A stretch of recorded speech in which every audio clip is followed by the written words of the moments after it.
dalam surah Al-Baqarah, wa lanabluwannakum bisyai'in minal khawfi wal ju' wa naqsin minal amwali wal anfusi wat thamarat wa basyiris sabirin.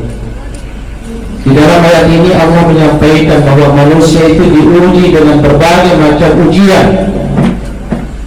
Salah satu ujian yang disebutkan di dalam ayat ini adalah tentang kematian.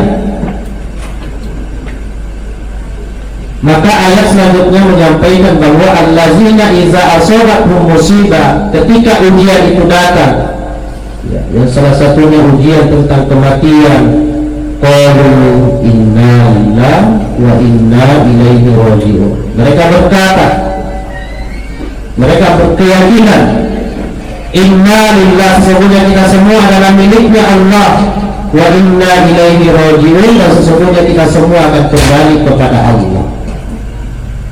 Makanya hadirin, ketika kita mendengar ada musibah atau ada yang meninggal, agama menganjurkan kepada kita untuk mengucapkan kalimat inna lillahi wa inna ilaihi raji'un. Apa maksud daripada kalimat ini? Kalimat ini mengingatkan kepada kita bahwa segala sesuatu yang ada di dunia ini adalah miliknya Allah.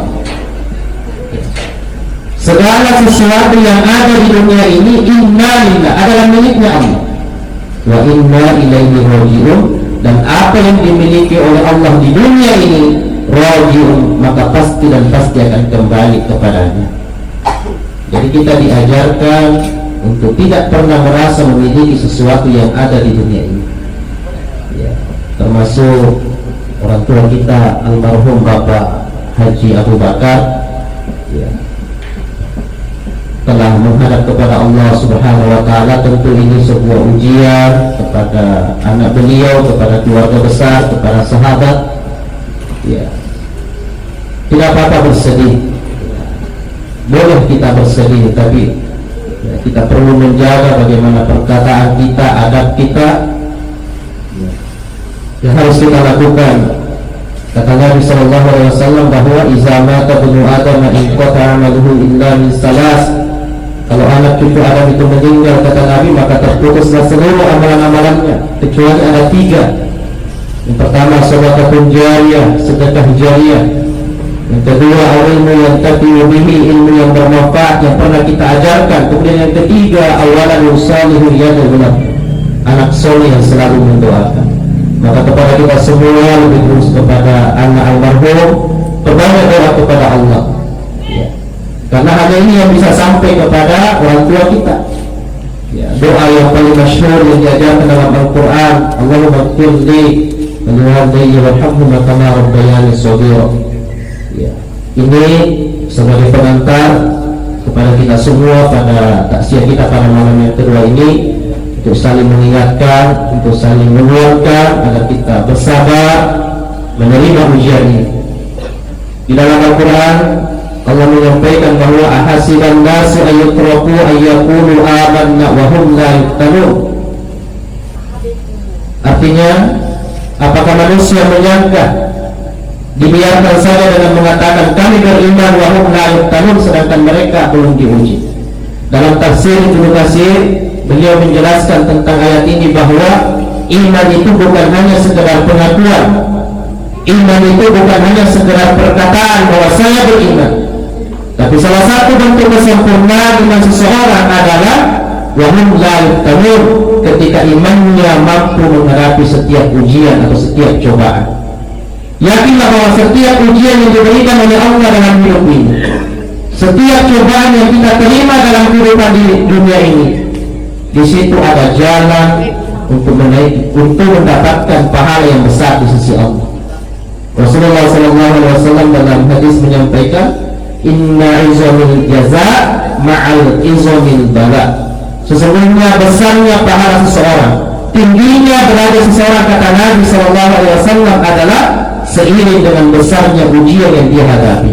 Semakin besar ujian dalam hidup ini, maka yakinlah bahwa semakin besar pula pahala yang akan kita dapatkan di sisi Allah Subhanahu wa Ta'ala. Jadi mari kita bersabar, mari kita kembalikan segala sesuatunya kepada Allah, bahwa di sini ada jalan untuk mendapatkan pahala atas ujian yang Allah berikan kepada kita. Bapak Ibu orang tua kami, jamaah tasya yang dirahmati oleh Allah Subhanahu wa taala. Tentunya ketika kita berbicara tentang kematian, maka Nabi SAW menyampaikan bahwa kafabil mauti wa'izo, mati itu adalah sebuah nasihat yang tidak berbicara. Nabi menyampaikan cukuplah kematian itu menjadi sebuah nasihat kepada kita. Karena tanpa kita sadari dalam hidup ini begitu banyak kelalaian. Kadang kita jauh daripada Allah, jauh daripada perintah Allah. Maka Nabi mengatakan kafa bil mauti wa'izo, cukuplah kematian itu menjadi nasihat kepada kita. Apa nasihatnya kematian? Nasihat kematian adalah kullu nafsin za'iqatul maut, bahwa setiap manusia pasti akan merasakan yang namanya mati. Ini ketetapan Allah kepada kita. Ya, maka ulama menjelaskan mengenai ayat ini bahwa mati itu adalah suatu hal yang pasti terjadi pada setiap manusia. Mati itu adalah suatu hal yang terjadi dan pasti terjadi pada setiap manusia. Dan segala sesuatu yang pasti itu butuh persiapan. Maka kematian ini butuh persiapan. Pemahaman yang kedua dari kullu nafsin za'iqatul maut adalah mati itu tidak mengenal siapa kita. Mati itu tidak mengenal bagaimana dengan kondisi kita. Mati itu tidak mengenal bagaimana dengan usia kita.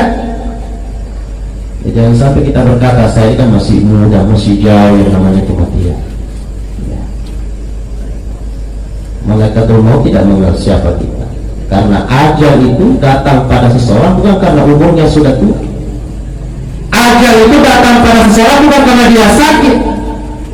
Tapi dalam Al-Quran dikatakan likulli ummatin ajal fa iza jaa ajaluhum fala yastakhiruna sa'ata wa la yastaqdimun.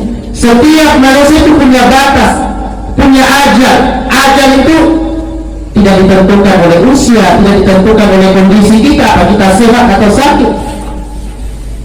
Fa iza jaa ajaluhum, ketika tiba ajalnya, fala yastakhiruna sa'ata wa la yastaqdimun, tidak bisa dimundurkan ataupun dimajukan. Beberapa bulan yang lalu ada kejadian seorang cucu yang mau menjenguk neneknya di rumah sakit menyembuh. Neneknya sedang sekarat, proses sekarat. Ternyata yang lebih dulu meninggal bukan yang sekarat di rumah sakit, yang mau datang menjenguk di rumah sakit. Kecelakaan di tengah jalan.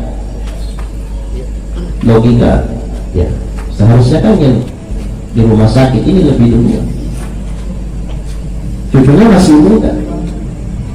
Atau kadang ada kejadian 1 jam yang lalu, ya, seperti ini sama-sama dengan Pak Lura dulu seperti ini. Ya, 1 jam setelahnya terdengar berita meninggal Pak Lura atau meninggal Pak Ustaz.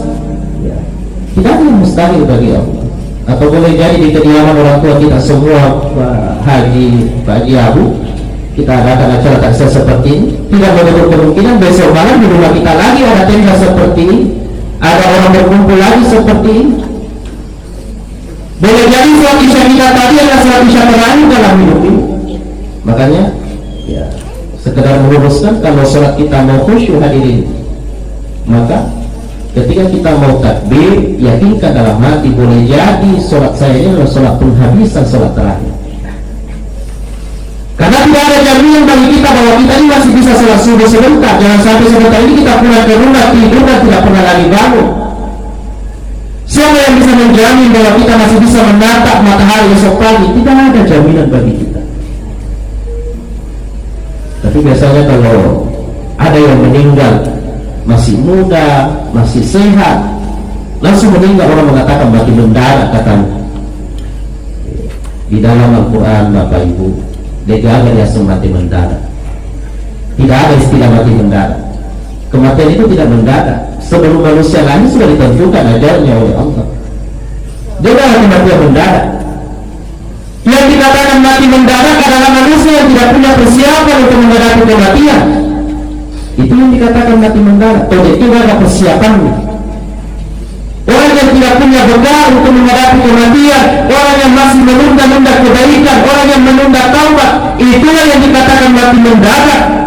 Ajal datang sebelum dia bertaubat. Bukan yang masih sehat, bukan yang masih muda, bukan yang 1 jam yang lalu kita masih sama-sama, bukan. Di dalam Al-Quran tidak sedikit ayat yang mengingatkan kepada kita tentang penyesalan-penyesalan manusia yang tidak ada persiapan untuk menghadapi kematian. Maka sekali lagi, mati ini tidak mengenal siapa kita. Ya. Mati ini tidak mengenal siapa kita. Boleh sejenak saya dan kepada seluruh orang tua saya, cuma kita duduk sejenak. Ya Allah, kalau misalnya malam ini malam terakhir dalam hidup saya, apa yang akan kita pertanggungjawabkan di hadapan Allah?